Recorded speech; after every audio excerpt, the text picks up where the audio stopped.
আসসালামু আলাইকুম। আশা করছি সকলে অনেক অনেক ভালো আছেন। আজ ২৭শে শ্রাবণ ১৪৩২ বঙ্গাব্দ। আজকের তাপমাত্রা ৩৩ ডিগ্রি সেলসিয়াস।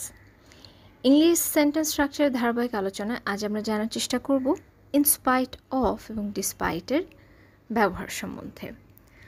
আমরা যদি বাংলায় এরকম কিছু বোঝাতে চাই যে বাধা হওয়া সত্ত্বেও কাজটি হয়েছে, তখন আমরা কি বলি?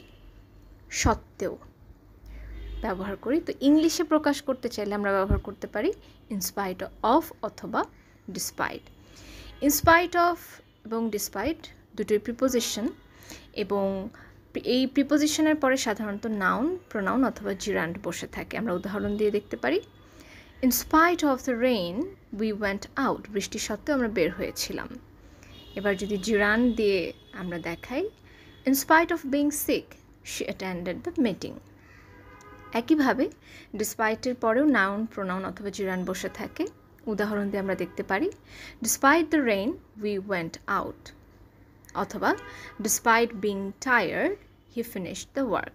তবে অনেক সময় দেখা যায় যে অনেকে ভুল প্রয়োগ করে Despite of the rain, ডিসপাইটের পরে অফ কখনই হবে না, অফ শুধু বসবে ইনস্পাইট এর পরে। অসংখ্য ধন্যবাদ।